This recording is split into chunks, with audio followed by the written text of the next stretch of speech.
అన్నారన్నమాట. అంతకంటే దిగజారిపోయిన పరిస్థితి ఏమిటండి? గతుకుల రోడ్డు, లారీలు, కార్లు అన్నీ యాక్సిడెంట్లు అయిపోతున్నాయి.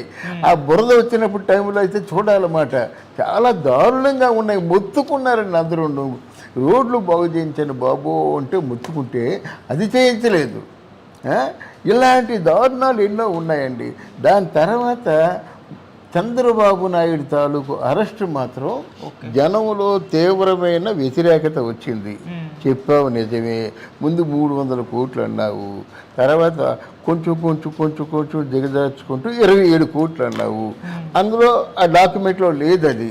అందువల్ల కోర్టు ఆయనకి ఏంటంటే ఇది నమ్మశక్యంగా లేదని చెప్పేసి విడుదల చేసింది కోర్టు. ఓకే, మరి ఒక కేసు ఉంటే నువ్వు ఇంత దారుణంగా 73 ఏళ్ళ వ్యక్తిని నువ్వు జైల్లో పెట్టావే, ఒక మామూలుగా కూలర్ లేకుండా, తర్వాత ఏంటంటే కనీసం దోమలు చచ్చిపోవడానికి దోమల మిషన్లు కూడా లేకుండా, డయాబెటిక్ పేషెంటు తెల్లవారుదానేమో చల్లనీళ్ళతో స్నానం చేస్తే చాలా ప్రమాదం, ఆ వేడి నీళ్ళు లేకుండా ఇట్లాంటి దారుణాలు ఉండడం. తర్వాత ఏంటంటే చంద్రబాబు నాయుడు ఎప్పుడైతే ఈ విధంగా జైల్లో ఉన్నాడో ప్రపంచం అంతా తిరగబడింది.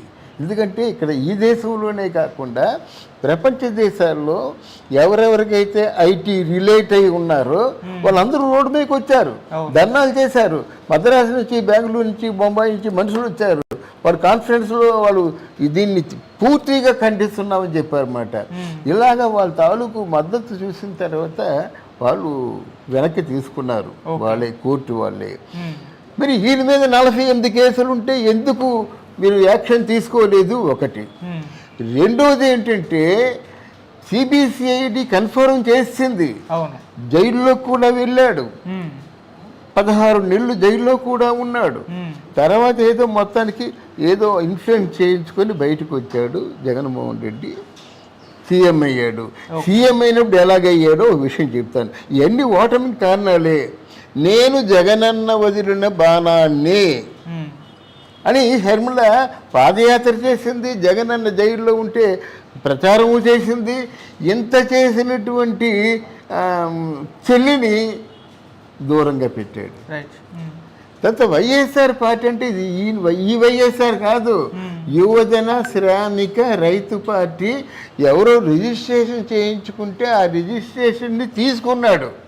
ఇది వైఎస్ఆర్ రాజశేఖర్ రెడ్డి పేరుతో రిజిస్టర్ అయింది కాదు, యువజన శ్రామిక రైతు పార్టీ. ఆ యువజన శ్రామిక రైతు పార్టీలో అంటే శాశ్వతంగా అంటే శాశ్వత అధ్యక్షురాలు ఎవరంటే విజయమ్మ. అరే కొన్నాళ్ళు ఆ తల్లిని సైతం వచ్చేసి ఆ తల్లి ఇక నేను అధ్యక్షురాలుగా ఉండను, మన జగన్ బాబు ఉంటాడని కన్నీళ్లతో చెప్పిందండి. మరి తల్లిని దూరంగా చేసేవాళ్ళని ఎవరైనా నమ్ముతారా? అంటే వాళ్ళ తాలూకు అభిప్రాయాలు బయటికి చెప్పరు, ఎవరు నమ్మరు కదా. ఇది సోదరుని దూరం చేశాడు, తల్లిని దూరం చేశాడు. ఆల్మోస్ట్ వాళ్ళు అవాకులు చవాకులు. ఎవరైనా కుటుంబం గురించి మాట్లాడితే నోరు మీ తాట చేస్తా అని చెప్పాలి. తన కుటుంబం తల్లి గురించి కానీ చెల్లి గురించి అని మాట్లాడితే ఈ తల్లిని చెల్లిని ఏకరువు పెడుతూ నోటుకు వచ్చిన మాటలు చివరికి క్యారెక్టర్ అసాసినేషన్ కూడా చేసేంత వరకు వెళ్ళిపోయారంటే ఆయన ఎంత దుర్మార్గుడో అని పెదలు గమనిస్తారు కదా. అందువల్ల ఎన్నున్నాయి, ఒకటా రెండా, చాలా కారణాలు ఉన్నాయి. తర్వాత ముఖ్యంగా ఈయన మాట్లాడితే పవన్ కళ్యాణ్ అండి, ఈ 4 సంవత్సరాల్లో ఎప్పుడైనా పవన్ కళ్యాణ్ పిల్లల గురించి తప్ప ఏదైనా జనానికి పనికొచ్చే మాట మాట్లాడా? అంటే పర్సనల్ దాడులు కూడా ఓటమికి ఇటువంటి పరిస్థితి రావడానికి గల కారణం అంటారు సార్? అంటే పర్సనల్ దాడులు కదండి, వ్యక్తిగతం అండి. వ్యక్తిగత దాడులు. పవన్ కళ్యాణ్కి అన్నయ్య చిరంజీవి, మరి పవన్ కళ్యాణ్కి తల్లి అంజనాదేవి, అలాగే వీళ్ళందరూ కుటుంబ సభ్యులు 4 గోళ్ల మధ్య ఉండాలి. కానీ బయటికి తీసుకురావడం ఏంటి? ఎవరికున్న కథలు వాళ్ళకు ఉంటాయి, మనకు అవసరం లేదు కదా. ఇప్పుడు నెల్సన్ మండేలాకి 3 పిల్లలండి. ఆ 3 పిల్లలని చెప్పేసి బయట నల్ల సూర్యుడిని ఎందుకు అనుకుంటున్నారు వాళ్ళు?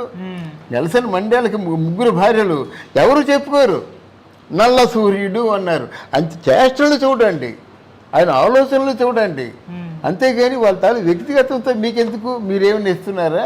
మీరేమైనా పెట్టి పోషిస్తున్నారా? ఇలాగే ఈ 4 సంవత్సరాల్లో కూడా పవన్ కళ్యాణ్ తాలూకు వ్యక్తిగతంగా దాడులు చేయడం చాలా ప్రజల్లో కూడా అంటే ప్రజల్లో కూడా తొందరగా ఎందుకు ప్రాకిందంటే ఈరోజు పవన్